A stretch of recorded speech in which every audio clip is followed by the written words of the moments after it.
ইতিহাস তার নিজের বিবর্তনের ধারায় জন্ম নেয়। বিজ্ঞ লোকেরা শুধুমাত্র সেটাকে প্রমাণ এবং সাক্ষী হিসাবে ধারণ করেন।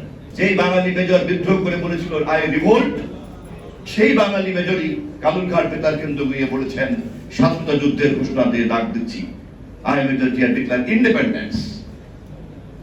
যা আমি বলছি এ কোনোটাই কিন্তু আমাদের কারো ব্যক্তিগত কথা না, এ সবই আপনাদের জানা ইতিহাস এবং বয়স্কদের সকলেরই প্রত্যক্ষ দেখা ইতিহাস। এগুলি আমার আলোচনার বিষয় না।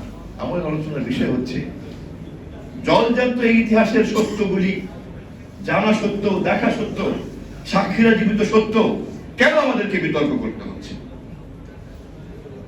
ইতিহাস তো কেউ কোনো মানুষ নতুন করে তৈরি করে না, নতুন করে লিপিবদ্ধ করে না, বর্ণনা করে না। পাঞ্জাবের জগতে একটি বিশ্বস্ত নাম শাবাব এথনিক ওয়্যার। ইতিহাস তার নিজের বিবর্তনের ধারায় জন্ম নেয়। বিজ্ঞ লোকেরা শুধুমাত্র সেটাকে প্রমাণ এবং সাক্ষী হিসাবে ধারণ করেন। ইতিহাস তো কেউ তার মন গড়ায়। ইতিহাস তো কোনো উপন্যাস না, ইতিহাস তো কোনো সাহিত্য না, ইতিহাস তো কোনো ছোট গল্প নয়। ইতিহাস যা ইতিহাস তাই। ইতিহাস স্বয়ম্ভু, সে নিজে নিজেই জন্ম নেয়, সে নিজে নিজেই বিকশিত হয়। জ্ঞানী বিজ্ঞানীরা সেই ইতিহাসকে গভীরভাবে দেখেন এবং বোঝেন এবং পর্যবেক্ষণ করেন। এর চাইতে বেশি আমাদের কারো কিছু করার নাই।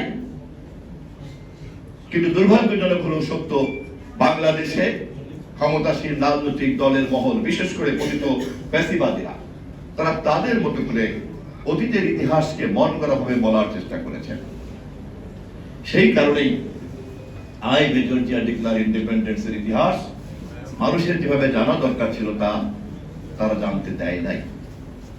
রাজনৈতিক সংগ্রাম শেখ মুজিবের নেতৃত্ব হয়েছিল, কথা সত্য, কিন্তু যুদ্ধের অনিবার্যতা যখন দেখা দিয়েছিল তখন তার নেতৃত্ব নিয়েছিলেন শহীদ রাষ্ট্রপতি জিয়াউর রহমান, এটিও সত্য। এবং তিনি শুধু যুদ্ধের দায়িত্বই নেয় নাই, যুদ্ধের মধ্যে একটি স্বাধীন বাংলাদেশ তৈরি করতে চান, সেই কারণে তিনি ইন্ডিপেন্ডেন্স ডিক্লেয়ার করেছিলেন। এবং এই পুরো ঘটনাটাই কিন্তু 10ই এপ্রিলে তাজউদ্দিন আহমেদের বক্তৃতায় তিনি এটাকে ধারণ করেছেন। তৎকালীন সময়কারী বিদ্রোহী মেজরের কর্মকাণ্ডকে নাম ধরে বলেছেন। ইতিহাসের পাঠকরা নিশ্চয়ই তা জানে।